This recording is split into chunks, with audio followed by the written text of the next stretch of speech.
Hello, everyone, and welcome to Phoenix Gaming. I'm your host, Nick Henning, and today we are going to go through the Splendor Grand Finals at the World Series of Board Gaming. So for those of you who aren't aware of the format or just need a quick reminder, the Grand Finals are players who won an event, a specific event that they played single elimination all day long. Then they won a different random event from the event, and then they advanced on to the finals here, where again they played a random event. So none of the players at this table are inherently Splendor players. They are probably all at my skill level or lower in this game, which is to say, I think all of us don't really know Splendor all that well from the buzz that I had heard from folks. I might be misinterpreting or misrepresenting someone, but my understanding is that most folks are not experienced Splendor players at this table. And, you know, sometimes you get stuck at a table playing Splendor for $10,000. That is just how it goes in the World Series of Board Gaming. We, thanks to a great friend of the channel, Eagle-Eyed Jim, have ourselves a spreadsheet here to help with information that'll be run along the left. That'll be showing things, the colors of the various cards that are in play. So just a brief kind of explanation of what's going on there. In the top, kind of to mirror the players' seats at the table. In the top left is Andrew, top right is Jukka, bottom right is Scott, bottom left is Angela. And then sort of those boxes in the middle, those 12 boxes in the middle represent the cards that are in play at the beginning of the game here. So we'll be able to kind of track along, hopefully with that, as well as what's in play. So you can kind of choose whether you want to look at the spreadsheet or if you're good enough at reading the cards, you're welcome to do that. Just a little bit of glare. Something about the Splendor cards just kind of has that glitzy shine to it, that shine of gems here. I think Andrew is in first position here. Andrew is the winner of the Ark Nova Finals. We will see him again, certainly. In fact, we'll see all of them again as we go over their various games. Jukka in seat 2 is the brass Birmingham winner. In seat 3, Scott, who is the only one that I haven't really met or talked to at this table, I believe was the Seven Wonders winner. And then Angela in the bottom left was the Castles of Burgundy winner, where actually our friend Jim, who sent us this spreadsheet, I believe was also in that final. So we'll see him another day. I guess without any further ado, let's roll tape. Yeah, let's see how it goes here. So there's a couple things that jump out to me at the beginning here. I think most of the more experienced players really push up the sort of score points rather than collect a lot of gems and build an engine focus here. And with that in mind, I really like starting in the middle row rather than in the top row. If possible, I think that the second card in the middle there, the 5 green for 2 points and the 3 or 6 blues for 3 points are sort of like my kind of preferred starting points here. But Andrew says, you know what? I see some cheapies on the bottom here. We see a blue card that's going to cost 2 blacks and a white, a black card that's going to cost 3 greens, and, you know, a red card that even costs 4 whites. And he says these colors match really nicely, so I'm going to go ahead and scoop those colors, I think presumably with that plan of going for the engine building at the bottom. Jukka is going to do sort of the pro plays here and reserve himself a blue card. Angela is going to do something, Scott's going to do something similar, reserving a card. Which card did you reserve?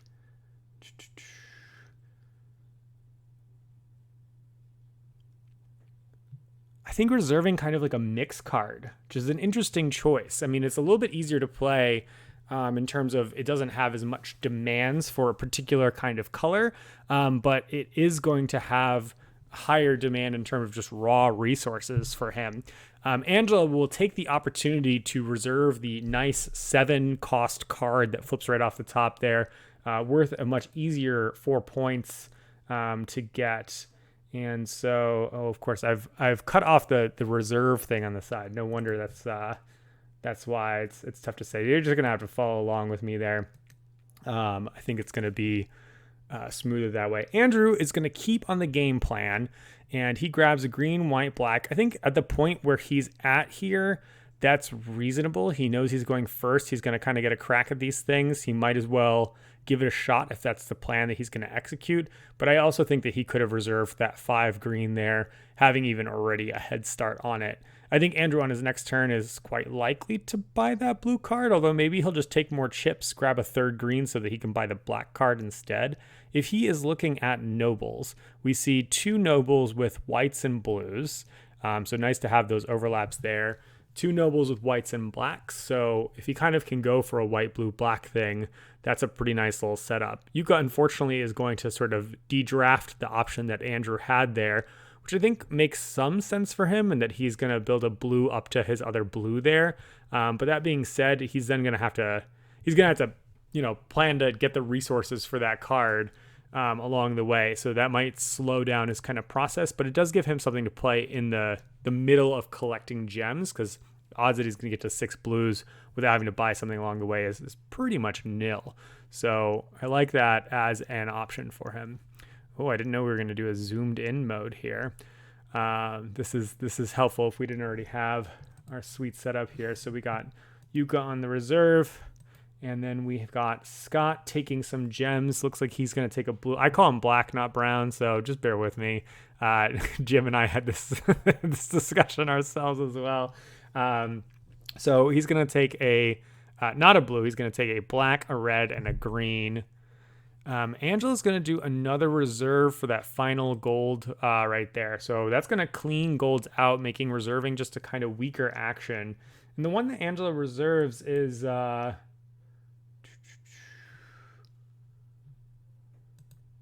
missed it. Let me quickly catch up. The one that Angela reserves.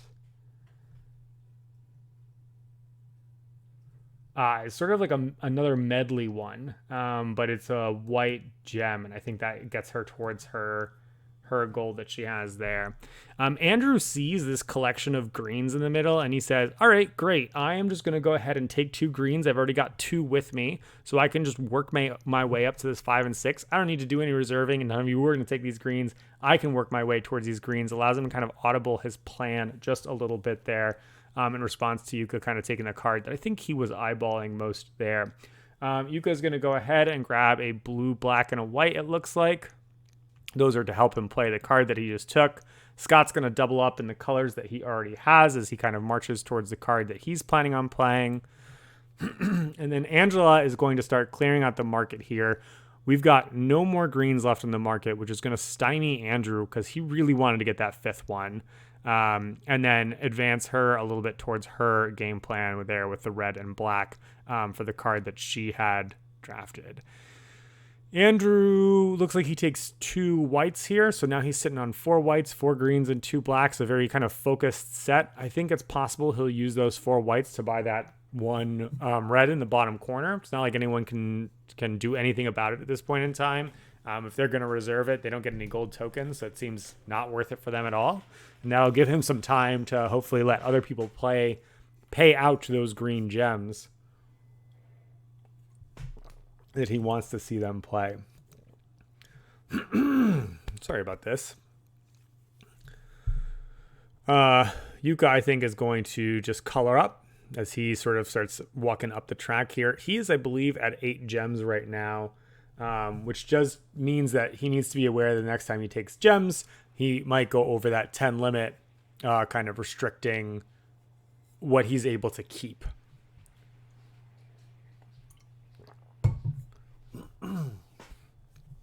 All right. Now we're on to Scott. Scott is looking at a pretty empty collection of resources here. I think he had maybe planned on trying to march his way up to the card that he'd reserved, but it's a little far away. So he instead kind of grabs an American medley. I think that's going to put him at 10 gems on the nose. 4, 5, 6, 4, 5, 6, 7, 8, 9, 10. Yep. Mm-hmm.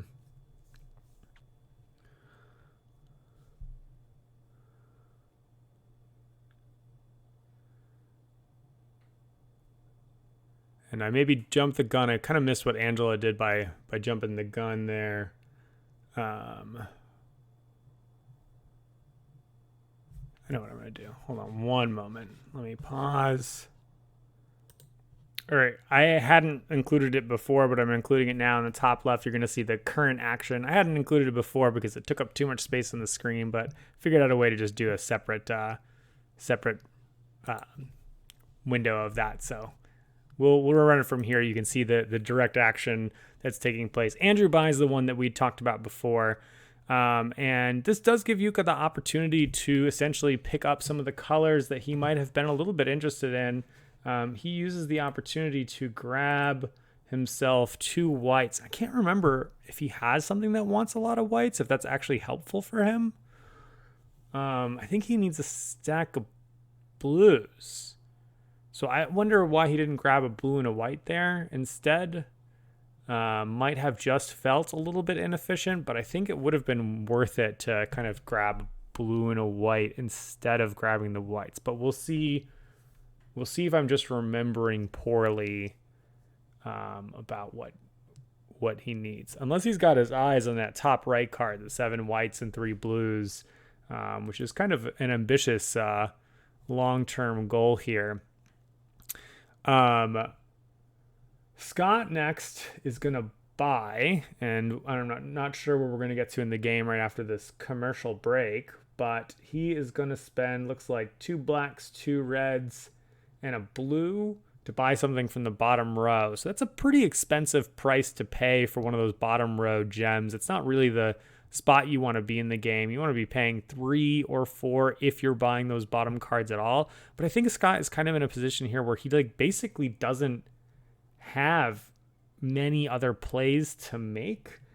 I guess he could buy... I think he could have bought that red crystal instead, but I think he's indicating pretty clearly that he wants to collect greens. He's got his eyes on making use of those greens and maybe not making them available for Andrew. This works out nicely for Angela, who's happy to buy that kind of cheaper card in the moment anyway. And then we go on to Andrew, who I think is going to snap up. Yeah, we see him. He's going to snap up those greens pretty much immediately. That 5th green takes him completely out of his lock. And short of anyone taking that card, which probably isn't going to happen because everybody's kind of like held onto all their gold. That's going to be a nice kind of freebie is not the right word. He's going to have to pay through the nose for it, but that's a nice ratio of coins to points. And Andrew will have paid 5 resources, Scott will have paid 5 resources, but Andrew will have scored 2 points off of his, and Scott won't have scored anything off of his. So that's kind of the comparison of collecting all of the same colored gems in terms of their point reward ratio, the way these cards work out in Splendor. Jukka indeed builds that kind of initial card that he took to get that blue there. I'm now even a little bit more convinced that he might have made a mistake last turn by not scooping a blue. He would have had 3. He'd have 3 blues and 2 whites now, which I think is preferable to his situation of 3 and 3. Because it's still such a long way to go for 7 whites there. Looks like Scott's going to just kind of scoop up a little bit of a rainbow. Ooh, no, I missed Scott. Scott grabbed a couple resources, just like Angela. And then Andrew's going to buy that card that we were talking about, which is going to fill the market back up with gems. And this is a nice situation for Jukka, who's now got the option of pretty much taking whatever he wants to. 1, 2, 3, 4, 5, 6, 7. Looks like Angela is at 4, 5. Yeah, she's at 7, so she's happy to take gems on her turn. Might be just a really quick buy up. And Andrew, I think, is going to be a little bit starved at the beginning of his next turn. He does have, more like gem cards in play than any other player right now. But he's going to have to figure out what he's going to be left with essentially at the end of this drafting round here. All right. We see, Jukka, even though they're kind of zoomed out, is going to end up taking a blue, a white, and a red, which makes sense. We know that he needs those extra blues along the way. Taking that white, I guess, is lending again some credence to the argument that he's maybe going for that 7 white, 3 blue card up in the top right, that big fiver, which is a good play. It's just he's got a long way to go is all. And he probably needs to use those blues to build his blue thing in the middle. Oh, thank you so much, Judge. We really appreciate that. Scott will grab a pair of greens here. I think he's going to walk his way up to those 6 greens, maybe before Andrew can. Scott and Andrew kind of fighting for the greens here is going to end up hurting both of them. That's not to say that he shouldn't do it. He kind of has a little bit of the infrastructure to make that happen, but it is going to make both their lives a little bit harder along the way. And I guess there's a chance they can walk. There's 3 nobles that want green, so green is a relatively contested color if you're looking at the nobles, which I think in many games the nobles don't end up going away, but we'll see. Angela here is debating whether she's going to use that gold coin for something. I wonder what she's looking at. We're still on Jukka's turn. So she could be, she's got a red discount. I guess she could be looking at buying any of these black ones at the bottom, but I don't think that she needs black if I remember from the cards that she took earlier. I should have just written down what cards they took, because while you're playing the game, very easy to remember. While you're trying to quickly narrate on what everyone's doing, not so easy to remember. All right, and then as we said, Andrew's kind of left with some options, although he actually has more options than I expected he would after a round of grabbing resources. And he gets himself a little medley as well. Yuka's going to cash in a bunch of these chips. I don't think that's a good buy for him. The 2 whites, 2 blues, and a red is a very expensive purchase, and he hasn't indicated to this point that he needs black gems. So I think just marching his way up to 6 blues would have probably been a better game plan. Overall, it's a little tough to say. It's a little tough to put yourself in that position. Scott is indeed going to cash in his greens and his gold chip to buy that 6 green there for 3 points, which I think is an extremely reasonable play, given that he's kind of a little full up on chips at that point in time, and he doesn't want to waste them. I think it would have been okay for him to grab just sort of like a green chip and plan to save the gold. That would be reasonable because he had 9 chips, it looks like, before he purchased. But I think I like his play a little bit better, frankly. Angela is about to, I think, 3, 4, 5, 6, 7, 8, 9, 10. Well, we see that she's going to reserve, which is really interesting. I think that, first of all, clears the board again of any blues, and she's going to immediately pick up that 6 black card that flipped up right afterwards. So clearly she is planning on using those blacks.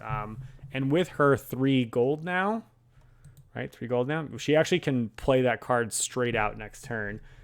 It is a little inefficient, I think, and then she needed to discard a card. I think she may have already been at 10. But either way, it's well worth, I think, the color up to make that a reality, not let anyone else get in the way, and make sure that she is the one who gets to use those golds.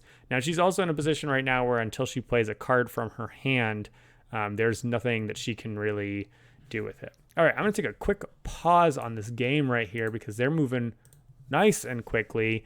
And let's take a quick stock of what folks have and where folks might be looking. So Andrew's got 2 blues, 2 blacks, 2 greens, 2 reds, and a white. So he's all over the place in terms of his resources. He could kind of just start picking things up. He's got a red and a green crystal. So I guess he could actually start buying some of those black mines and plan to go sort of like red, green, black, and then maybe pick up that noble along the way as well.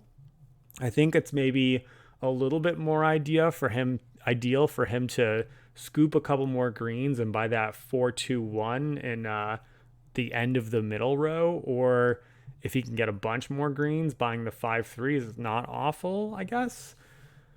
So those are a couple, I think, viable options for him. The problem is that everything right now needs greens in the sort of like bottom and middle rows that makes black. So if you're planning on making black, you're competing for grabbing those green cards as fast as possible. And Scott already has sort of like a 2 green, base structure on other players that we need to be aware of.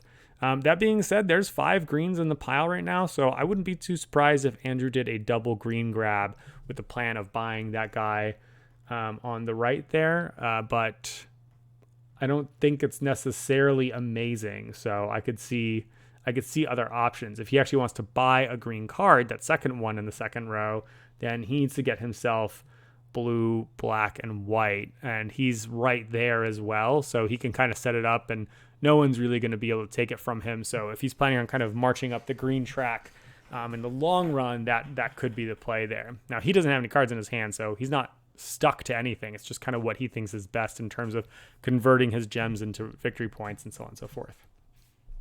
Jukka is sitting on 2 whites, 2 golds, and a blue. I think he's maybe being a little bit too stingy with those golds, as I said a moment ago, and he needs to find a way to make more blues happen.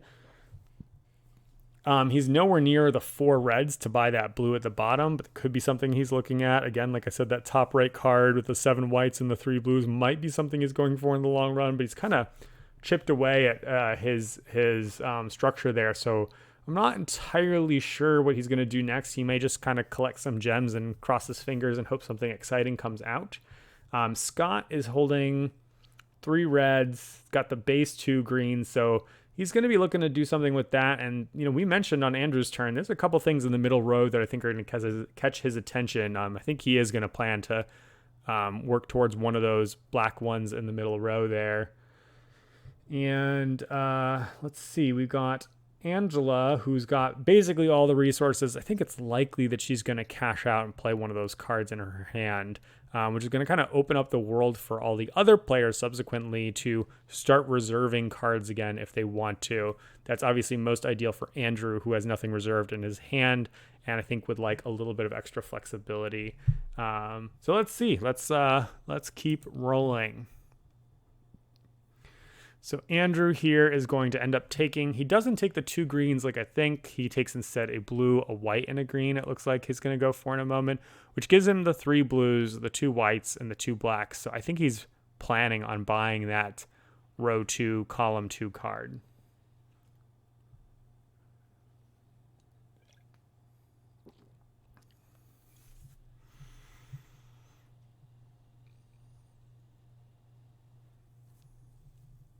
Yeah. He's committed to the plan. I think Jukka's got to grab a blue pretty much. I mean, I think every plan he has wants him to get blues in some fashion. It's just a little awkward because the rest of the board is not so friendly to that. So he's really hoping for something else. He might grab a green just to make the 2 green players' lives a little bit more difficult, but it's not especially good for him. I don't know enough about Splendor to know if like that kind of blocking is intelligent in this game, because it almost certainly ends up being kind of a dead chip for yourself, but he likes it. So Jukka grabs a blue, a white, and a green, which is kind of in color for him. Oh no, he grabs 2 greens. I was reading Andrew's. Interesting. So he also might have his eyes on all these things that cost green. He's got the 2 greens, lets him do the 2 greens and the 2 whites, and he could buy that bottom left card there, a second black. I don't know that he needed to get that, like that he needs to collect blacks, but I guess now he's a blue-black player. Maybe he can angle for that noble on the left, but I feel like his cards are a little bit dissonant with what his mines are doing. All right, Scott here is broke, so he just takes kind of a bevy of resources. Makes some sense here. Like we said, I think he's going to grab those greens because he's got stuff in the middle that wants greens. I kind of was expecting him to grab a red because I think that, or no, I wasn't, because he needs 5 greens, not 5 reds. We like the plan. Angela's going to buy. She does indeed buy the card that we talked about and puts herself, I think, maybe into the lead right now with 3 points. Andrew's also got 3. A couple players at 3, actually. And here Andrew puts himself back into the lead with 4. All right. We're going into a Jukka take turn. And it looks like that's a 2 blue take, which I like. It's convenient for him that essentially enough blues opened up that he can grab a double blue there. And that gets him to a total of 3 blues, a blue mine or a blue card, and 2 golds. So he can play his 6 blue next turn if he wants to cash in 3, 5, 7. He's got 7 gems. So again, I think that's where he's angling, but I also thought that earlier and it wasn't right. So we'll see.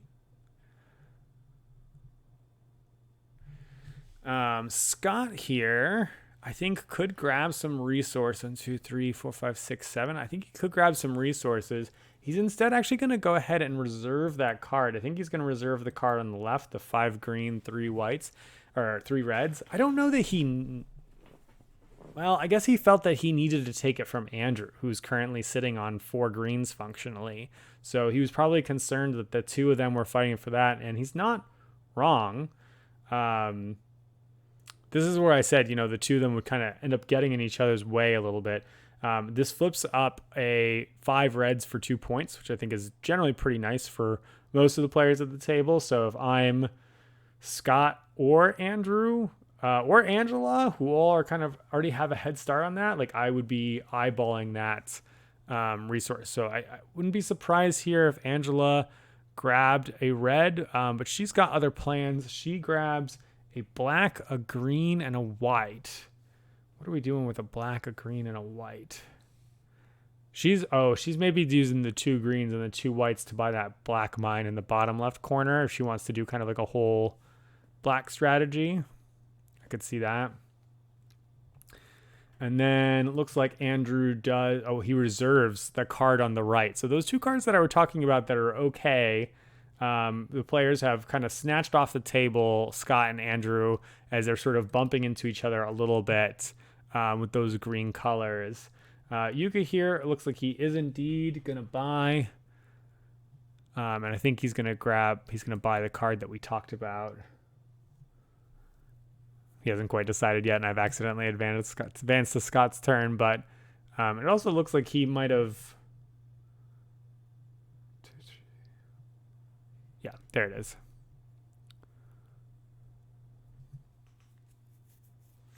And gets him on the points board.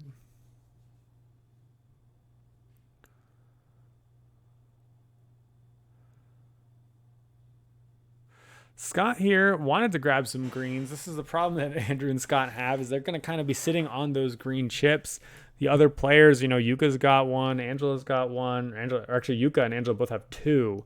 So everybody's kind of sitting on a couple green chips, which are going to stymie, functionally everybody. But I think that the person that ends up maybe hurting most is Scott and Andrew, who sort of like have 3 or 4 of these, but they can't quite get necessarily to where they want to head with it. Although Andrew, I guess, with a 4-2-1, so he actually does get to cash out those greens at some point, which is going to work out nicely for him, as other players are not able to use those green tokens. And we see Scott here. It looks like he goes ahead and grabs 2 blacks. He might be looking some of those cards in the middle that require a few blacks. I'm not sure. And then it looks like we have a reserve from Angela. Grab one of those gold coins and that thing that requires a pile of greens. So this is at the very least, is a hate draft for the other players with those greens. I think there's a decent chance she's never going to get to build this game. We'll see. If she can get 7 greens, that'll be amazing. But because she's got no head start whatsoever, the other players have indicated that they, have green mines, so that it kind of combos with them to get more green cards. There's a good chance she's never going to take that. I do wonder if it was sort of hey, this is a really good ratio for points, or if it was more of a planned get in the way kind of hate draft type of thing. Andrew grabs a couple chips. We got Jukka here reserving. What's the card? Row 2, column 2. The 4 blacks, 2 whites, and a red. And he's got one black there. He's going to have to work on it for a while. It's an interesting reserve because I don't remember his last card that he drafted. I really should have written these down, but I don't know that he needs the pile of blues anymore. Was his other card a blue hungry card as well? Maybe. You can see why I don't like this game. I hate memory games. All right, so that's a third green there for a nice, cheap, easy buy of this black, which, since he'd picked up the two blacks, becomes a little bit more of a friendly pairing.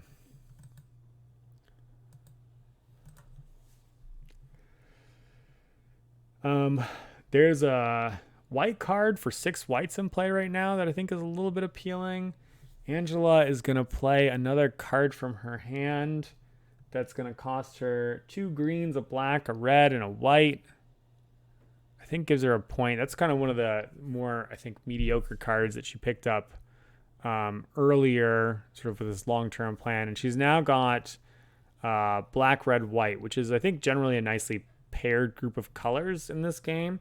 But there is no noble who specifically wants all 3 of those colors this game, though certainly some subsets of those are fine. Andrew here, I think, can buy his 4-2-1 at this point, but he doesn't need to. He can take more time kind of collecting resources, and I think that is an appropriate thing to do. Does indeed seem like the thing that he is about to do. He ends up grabbing a black in this.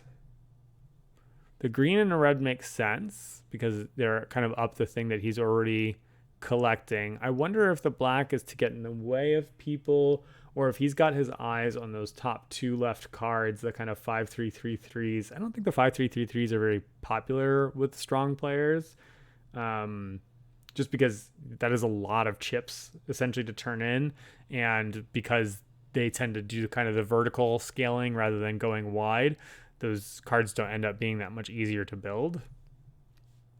But I wonder if that is what he's looking at. That's a really nice pickup for Jukka. He's already got a couple whites. I think that reserving that 6 white card is definitely the way to go with where he's at and what he has available to him. In the long run, I think, again, that top right card with the blues and whites, no one else is really in those colors. And so he might be able to kind of grab that kind of nearly uncontested. Scott here is just going full wide. He drops his greens and his whites, or free greens and a couple whites, to pick up that black mine there. And he's full on double green, double black now. He's probably eyeballing if he has any chance to get some reds if he goes wide to get that 3-3-3 noble. I don't know that that's going to happen because we don't see any reds in play at all right now. But it's an ambitious goal that he can certainly hope for.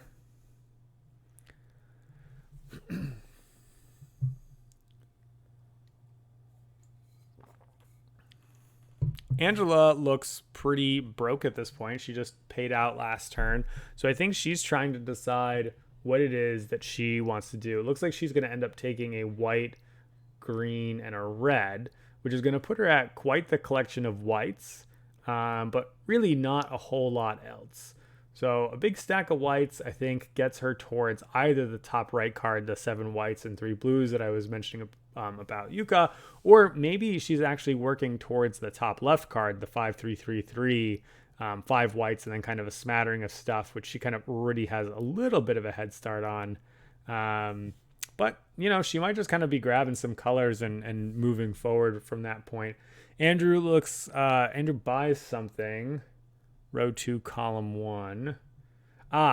Andrew spends the 5 reds to buy the 2 value whites to get him up to 6 points. So he is just straight up purchasing cards worth 1 and 2 points. He's solidly in the lead right now, points wise, and I think is just going to kind of continue to score those medium points until he can cross the finish line. We know he doesn't have a big card in hand, and sort of the top of the row it's not very friendly for what he's collected so far. Jukka grabs a couple blacks here.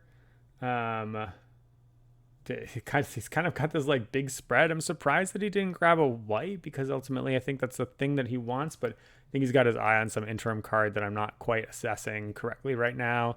While Scott here colors up in black, colors up in green, and then also grabs a white, which unfortunately makes other players interested in white a little bit tougher right now. Angela might have been disappointed to see that, because she would have had 4 whites there, and a 5th white would have allowed her to purchase that that row 2 column 1 card, because it's 5 whites for 2 points and a black, which I think kind of fits with her game plan. I actually wonder if just straight up reserving so that she can get the gold, whether she reserves that or something else, would have been a way to go. I think she still has space for cards in her hand, but instead she's going to actually just gem up, collect 3, 5, 7, 8, 9, collect a handful of things there. I think she's got 2 cards in her hand. And blue, black, red. What are we looking at blue, black, red? I'm not entirely sure. She's gonna reveal her game plan to us later. Maybe it's the cards that she has in her hand. I think that going for the gold for that 5 white one might have been appealing, but maybe she just has different plans for those whites based on the cards that she has in her hand that I'm forgetting. And Andrew will take the opportunity to grab it. He says, I like these ratios. I see how this game is going. That is his thing, doing the 2s and 1s, so he will scoop up that card. It feels like Andrew is ahead right now, just in terms of he's got the points, he's got the gems, he's got the focus. He doesn't necessarily have any kind of like long-term big point cards that are coming. So that's the thing that's going to stymie him, is that he's kind of creeping his way up, but he's not going to be able to explode his way across the finish line as the board state is currently. That's, I think, one of the problems with not reserving right at the beginning of the game. It depends on how the cards flip out, I think. Looks like we're getting a bit of a rules clarification about grabbing pieces. And Jukka just has every color here, which I think is generally not the place you want to be in, but he probably doesn't have much in the way of options otherwise, unfortunately. We get a bit of a rainbow here by Scott, so that he can kind of continue developing that black gem engine that he's got there. I'm trying to remember if at the beginning of the game maybe he drafted a card that's got 6 or 7 blacks on it. That would be pretty ideal for him. And then Angela goes ahead and reserves row 2, column 3, the 4 reds, 2 blacks, 1 white. Yeah, she's already a lot of the way there, so I think that's a pretty reasonable pickup for 2 points. That's not a bad exchange ratio either. Andrew's scooping up a couple gems, including a red gem, which I believe is the one that he needs to get up to 5. Jukka's got to start paying out. He does indeed buy something. It's going to cost him sort of a medley of resources. 2 blacks, 2 whites, a red, and a gold. And gives him 2 points. So it's one of those. Okay, there we go. It's another blue card there. Okay, so that's why he was picking up the blacks. I think I just maybe don't remember that he took that card. So that does explain why he was collecting those blacks there. Next time, next time I do Splendor, I'm writing down all the cards that they reserve, even if it's just the colors. I'll be better, you guys, I promise. All right, Scott just kind of colors up with his Mardu for your Magic players out there. Black and red. What does black and red do right now? Oh, black and red's pretty nice. 5 reds and 3 blacks can get him a white gem. He's a little bit away from that. Might also be something that he just straight up has in his hand too. Angela's going to buy something. I think that card that she just picked up from hand is going to go into play. And I said 5 reds for Andrew, but I meant 5 whites is why he picked up a white. It's even more of a bummer for her now that she did not get that card that Andrew got to scoop up a while ago. Going to see, I think, a little bit of a buying spree here. We have Andrew also making a buy. Row 2, column 1. He's going to pick up the new green guy that showed up. The only downside of this is that it's going to mean that he isn't really going to be able to play that other card that he picked up in his hand that wants the 5 whites, right? Like he's I think sort of acknowledging that he doesn't want to contest those. He's happy to grab those 2 points and then just essentially forget that card in his hand, maybe for the rest of the game, which I think is actually quite reasonable. He's got space in his hand. He's kind of the player who is reserved the least, so I think he does have the option of doing that. 4, 5, 6, 7, 8, 9. Yeah, I think he's in a situation where if he takes gems, he has to discard gems. So if he can't play something, it feels really bad. So, playing something and sacrificing one of these cards in hand, there's no penalty for having cards in hand. So I think that's going to wind up being a pretty reasonable choice that he will make, trade-off that he will choose to have. While he's processing through that decision that we know he's going to make. Let's see what Jukka is. Pretty broke. He's going to collect some stuff. He's got a lot of blues, so he wants to buy things that cost blue. That 5 blues, 3 greens boat is looking pretty good for him right now because he already has 2 greens. So I think that'd be the card that he's looking for, whether he reserves it or just kind of like takes blues and greens, seeing that no one else is really good at blues. That's the greedy play, but I think it would probably be a little bit reasonable here.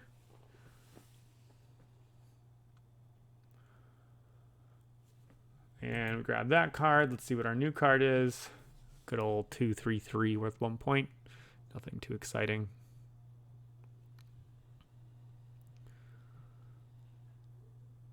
So I think we still know that grabbing greens gets in the way for others maybe, but we're going to play it safe, reserve this card. I think he could have just grabbed green, blue, and something else. I don't think anyone else would grab that card. We're going to flip up a 5 black card. This is actually kind of a dream for Scott. He's been looking for reds. He's discounted this by 3. I think for sure he's buying this. Yeah, this is a snap purchase for him. Seems good indeed. Angela is a little broke. I mean, she's got a couple blue gems. She's got these white gems. And she's got a decent little mine set up here, but doesn't really have any other gems as is. I think she might be grabbing that top right card. I think that's a card that's worth enough points that she might just straight up reserve it. But she could also kind of scoop a white right now, like do a white and a blue. But the thing is, I think if she's at 5 gems, so she could take 3 gems or she could reserve it. If she reserves it, then she goes up to 6 gems. And then ideally on her next turn, she could get a white, a blue, and something else. And that'll let her play her for 5 points, which I think is probably the way to go.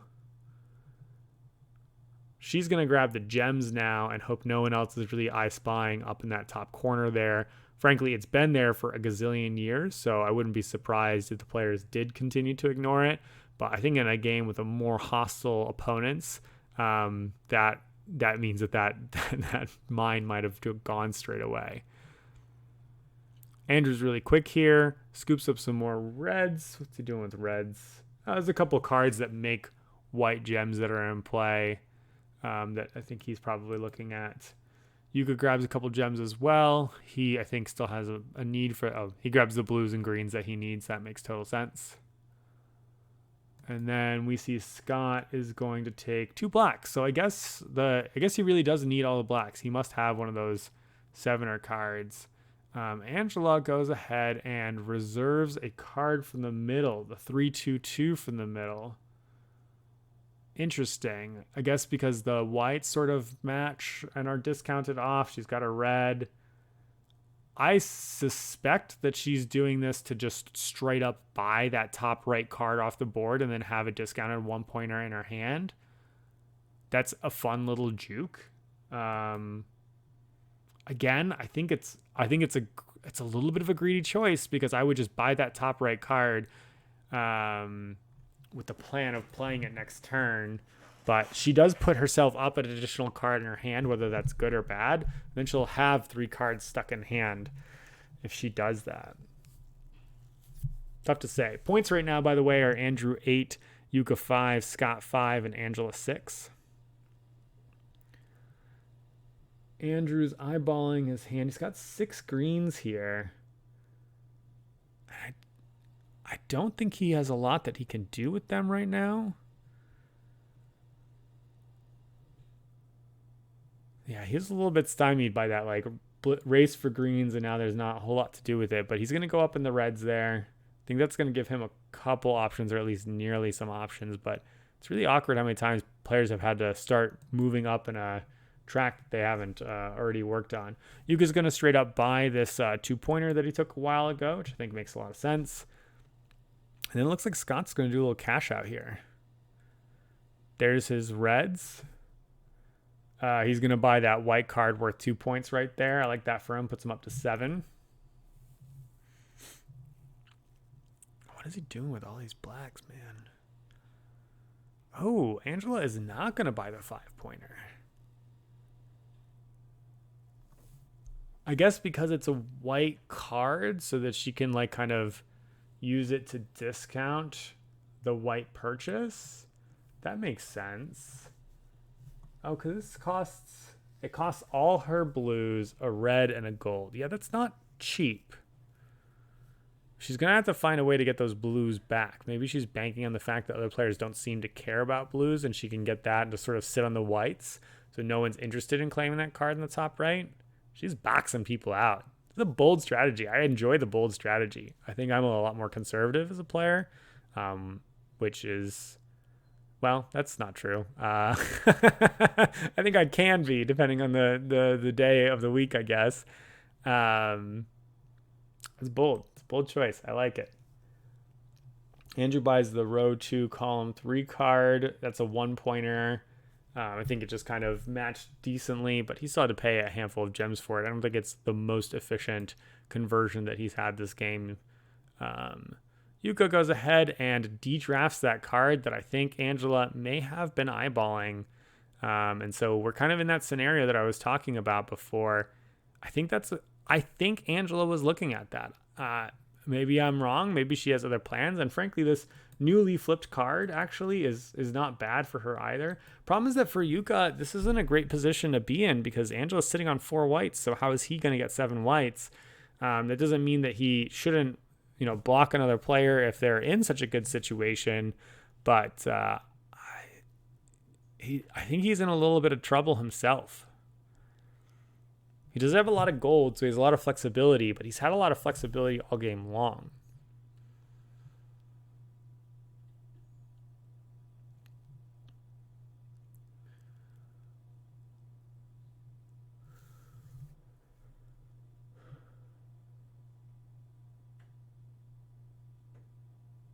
Yeah, a couple interesting...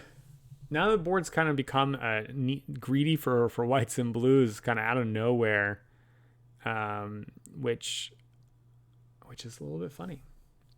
Scott takes some reds. Again, I'm not entirely sure what his stack of blacks is going to do, but I assume that he's going to have something in his hand. Angela is going to reserve the 5 whites, 3 blue card. I think that makes plenty of sense. It's going to be worth 2 blues when she plays it, and she's got so many whites that it's well discounted. Andrew is going to happily then reserve the replacement card, a 2-2-3, 2 red, 2 white, 3 black. That's going to be worth 1 point for him. Looks like he's going to sit here and think about it for a moment before he lands on that decision. He's got 1, 2, 3, 4, 5, 6 gems. So the advantage of reserving right now is that it puts him to a 7th gem, and then he could kind of grab 3 next turn to go to 10. This new card isn't necessarily the most exciting for him, so I guess I'm kind of surprised that it's the one that he ends up taking. I guess all of these are pretty greedy on their need for black, but I think maybe that card on the right would be a little better for him. 2 greens, 3 whites, 2 blues.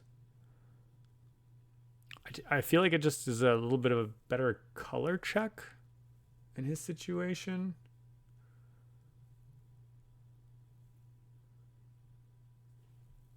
Yeah.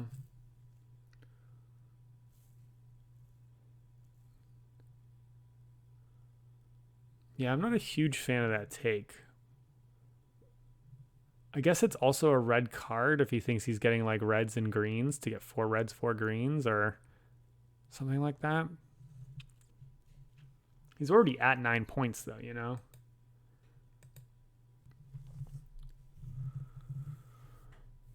All right, Jukka here is gonna end up grabbing 2 reds. Why are we looking at 2 reds? Maybe he's looking at 2 reds because he can get another blue with it. Is a 4th blue helpful for him? No noble cares about him having a 4th blue. I think at this point he's really not likely to get on the noble plan. I guess 2 reds could work towards that. Some of the top cards that are like so-so. I don't know.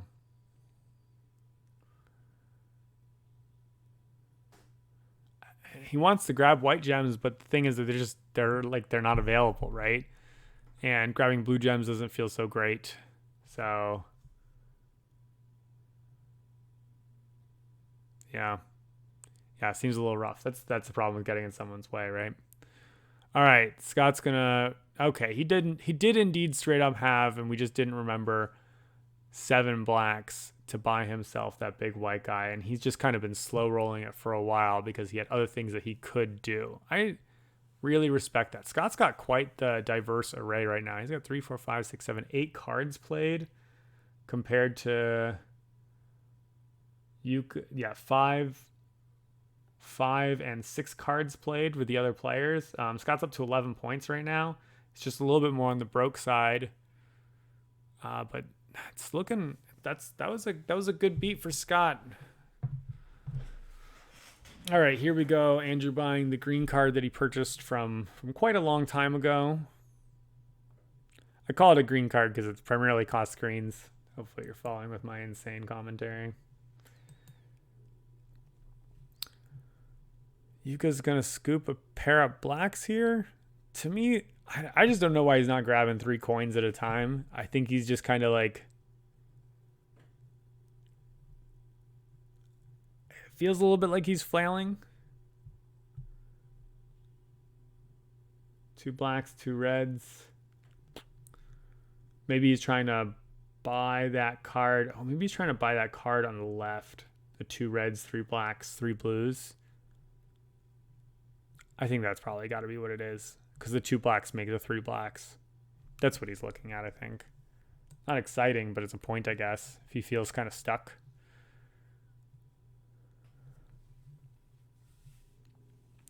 All right, Scott here now kind of needs to figure out where he's headed from here. He's got good black, red, green situation and a good white situation. Black, red, green, and white.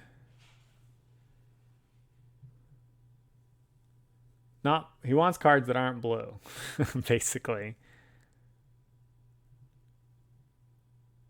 Grabs a pair of greens. I think he could have grabbed a green and some other things. He could buy that second card in the second column. I mean, he doesn't really need a 4th black.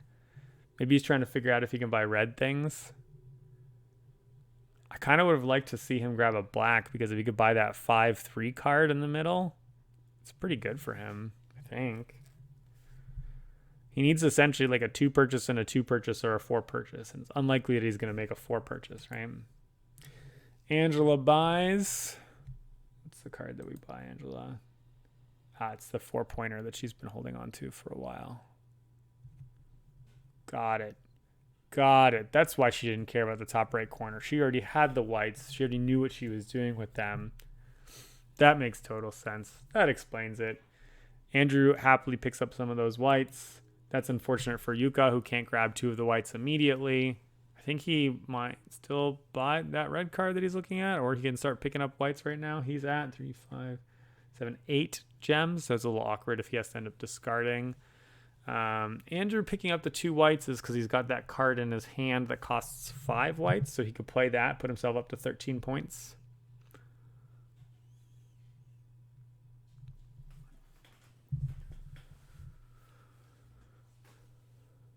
And so Jukka will indeed take a couple gems, essentially a black and a white, and maybe doesn't even really care what he does next.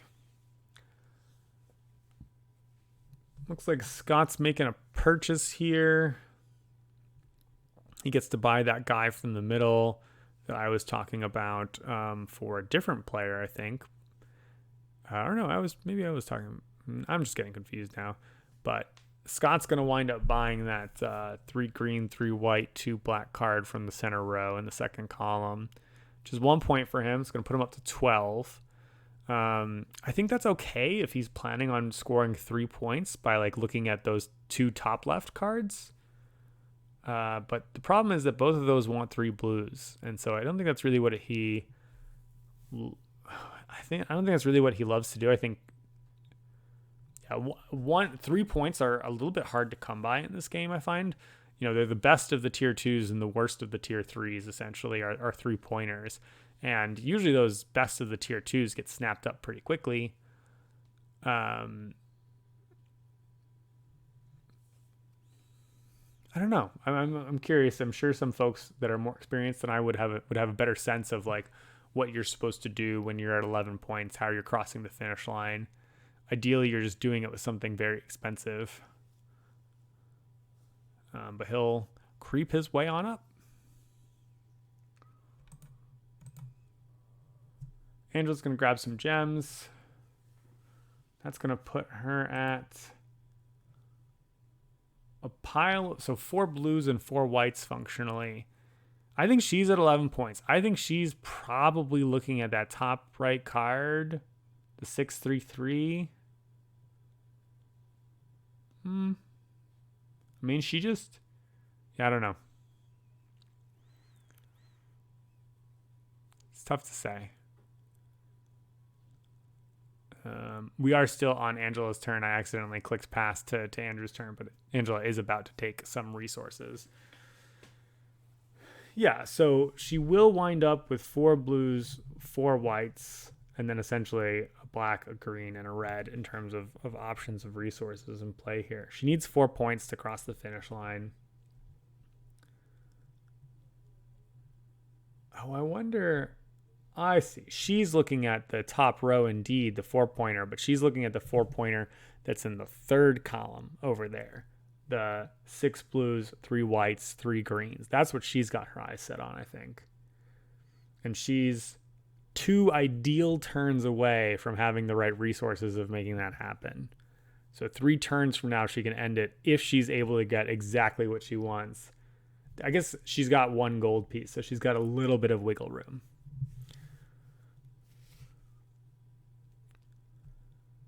But I like that attention towards like the final move there, the final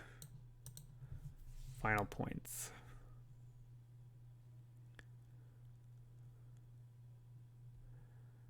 Andrew grabs the medley white, blue, black. Maybe he's looking at that top right card.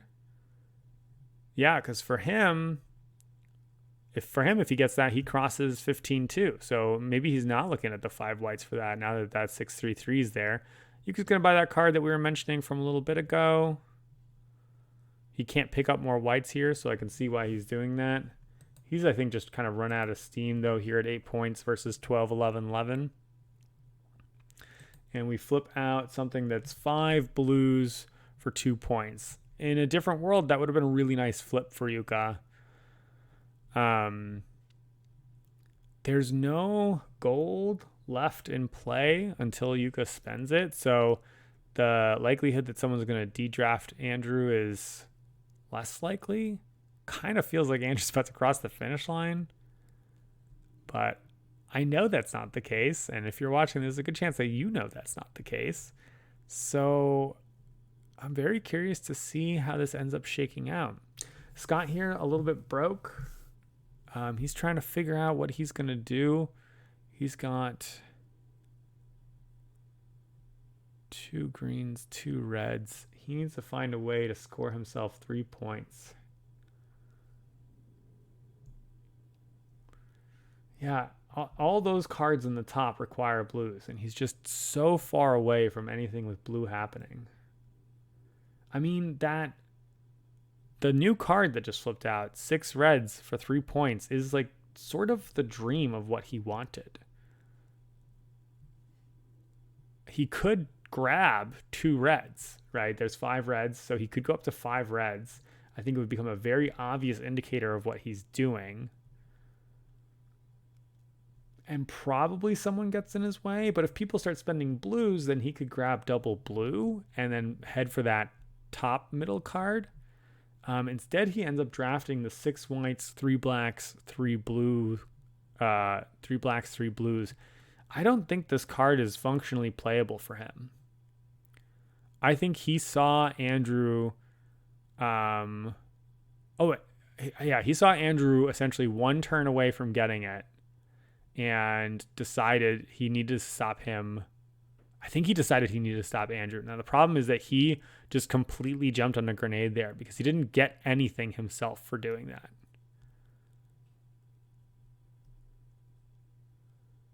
Fascinating. Angela also makes a reserve of that 5 blue card there. A little bit of a bummer for Jukka. I guess she can't grab the resources she wanted. Yeah, she couldn't grab the resource she wanted, but she could have grabbed like a blue and a green and something else. That gets her. I'm really surprised she didn't grab a blue or a green. Head to that top row column 3 card. That feels like it would have been a thing. Andrew, seeing that the writing on the wall there, goes ahead and scores himself 2 points instead of trying to go for the win. That's 13 for him. Jukka takes a really fast turn. Scott's going to grab a couple of resources here. Looks like he goes for white, green, red.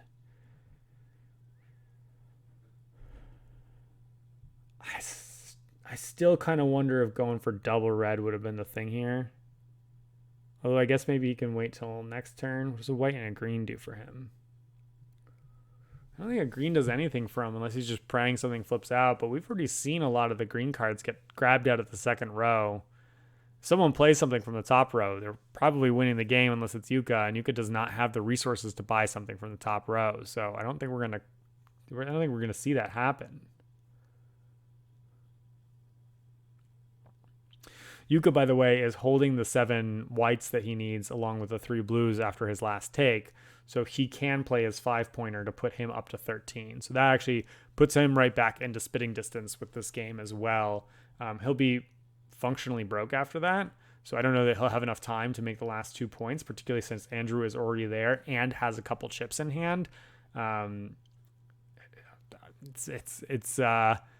It's definitely looking like things are good for Andrew. The wheels have fallen off a little bit for Scott, who got himself up to 11, then eked his way into 12, and just hasn't found a way to score those final points. Again, the number of things on the table that require blue gems has just gotten in his way. He's sort of eschewed them all game long. You can see he's frozen here, right? I mean, most of these players have been playing at an incredible clip, and he has... He's slowed down here trying to figure out what to do.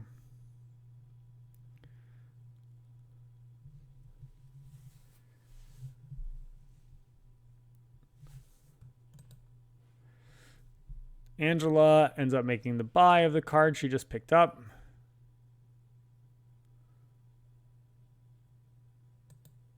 Spending all the way down. That puts her up to 13 points as well. She does not have quite as many resources as Andrew, so it's a pretty tight situation for her. She's not crazy far away from the noble, but she's not close enough that she's going to make it before the end of the game. The 3 blacks, 3 whites, 3 blues. It's just a little bit too far. Andrew grabs a white, black, and a blue here. Blacks...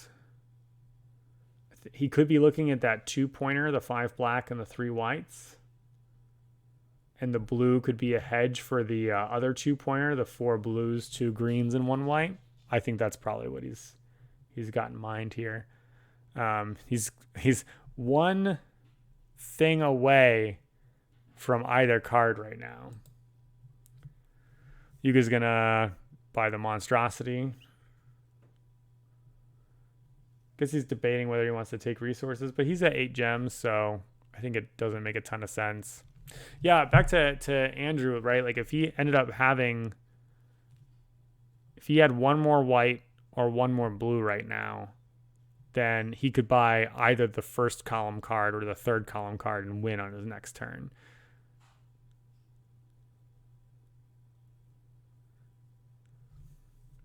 Let's buyout.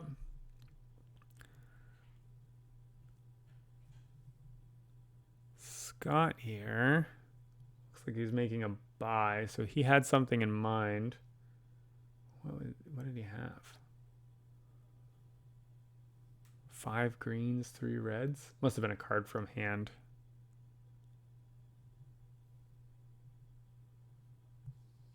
Yeah, he's playing a card from his hand.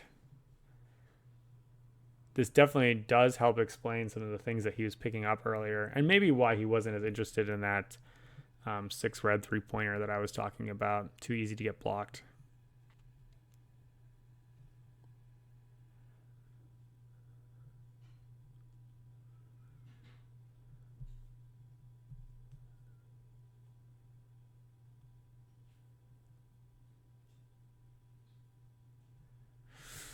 I guess part of the reason that the wheels came off for Scott a little bit is that he spent that whole turn doing that blocking play.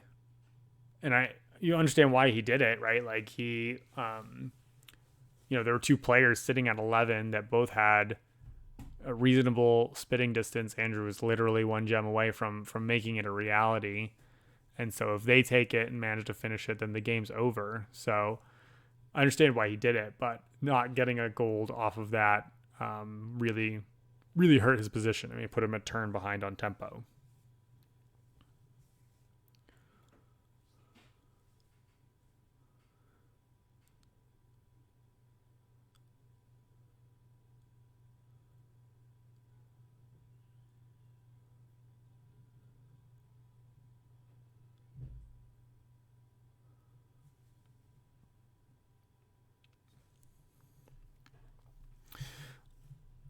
I'm gonna pretend. Well, I'm gonna click advanced game one more time. Okay, so that's gonna put Scott up to 14 when he buys the card that he buys from his hand, and looks like it's a black gem card, which doesn't much help with anything in play.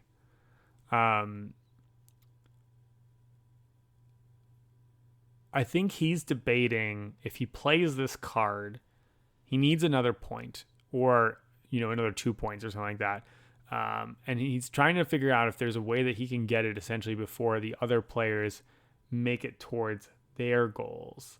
And I think the way ostensibly that he would do that is with that 5 black, 3 white card, right? Like that's, now that we see his resources left over there, that would be what he would have.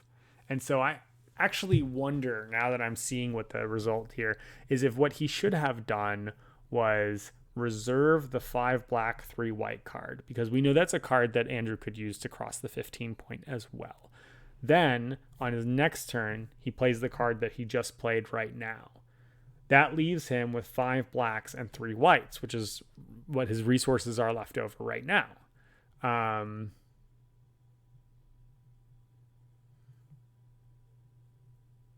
Did he have 10 gems? Was that the problem? No, I don't think he spent 10 gems. And then he could have played that on the subsequent turn. So I think he was supposed to reserve that card in row 2, column 3. I could be missing something because I missed a thing from hand. Angela grabs some resources here. Andrew makes a buy. Is this going to get him to 15? 3 blacks.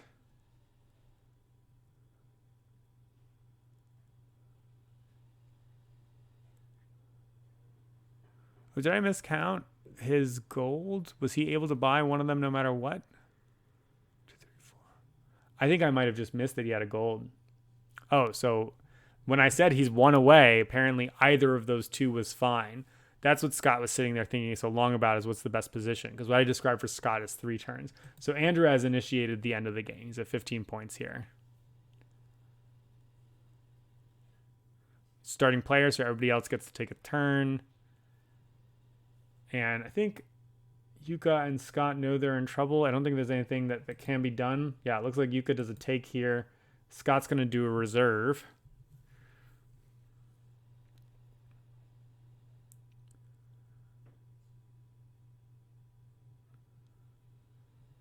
It doesn't really matter what he ends up doing. And then Angela is going to end up buying a card from hand. So she knew that she had this. Is this from earlier in the game?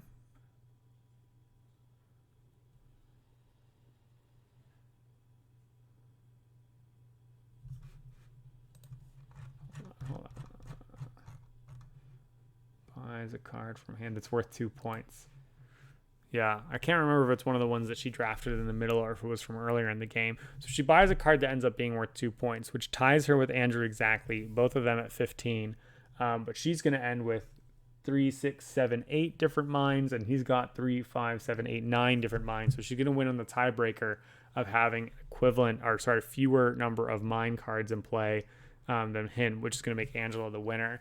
So yeah, I mean, I am no Splendor Xer and was trying to play catch up with a lot of this game, but a couple things that I noticed, Andrew was very focused on essentially that second row. He did a lot of like 1 and 2 point builds along the way. He got his early gems by being first player and like bought some of he had just ended up essentially buying a lot of middle cards all game long. None of the cards that he bought were terribly impressive, I think, but he was sort of very flexible all game long. Like, at one point at the beginning, Jukka took a card that he wanted. I think Scott kind of de-drafted him at some point. Very flexible, allowing him to sort of like slot into where he needed to be. Jukka was, I think, in the colors that no one else actually was, right? He sort of like was the blue-white guy for a long time, but blue-white cards were not really in play, and that kind of stymied him, and he ended up sort of like, I think, trying to figure out what to do and then grabbing 2 gems at a time of this and 2 gems at a time of that. And it worked okay, but it kind of it wasn't quite fast enough, right? I mean, he's at 13 points. He's right there. It's not like he's very far behind. It just sort of ran out of gas. Scott there was in a good position. Like, he got himself up to 12 first, but then he just couldn't go anywhere. He had nowhere else to kind of like take those last few moves with. And he, felt that he needed to stop Andrew from winning the game, I think. And so that put him another turn behind. I think with another turn in here, Scott can maybe win the game, but it's not entirely clear whether he even gets that other turn if he doesn't block Andrew, right? There's a good chance that the game just ends anyway otherwise. And then Angela very patiently with like lots of drafting sort of like had, worked her way up. She also actually had quite a similar strategy to Andrew in that like 1s and 2s, but she did play that 1 4-point card that she drafted, I think, right at the beginning of the game in the reserve. And that is the thing that I think ultimately ended up making the difference in terms of like where she could get in terms of points. She also wasn't terribly in the way of other players. She kind of moved into white gems after no one else was really playing white gems and Jukka wasn't able to use them. And that's the conclusion to make her the 2023 World Series of Board Gaming champion. Thanks for watching, everybody. We don't need excited Tom Vasel here. Thanks for watching, everyone. I hope you enjoyed this video. If you did, please throw me a like and subscribe. And we will see you for the next video. Ciao.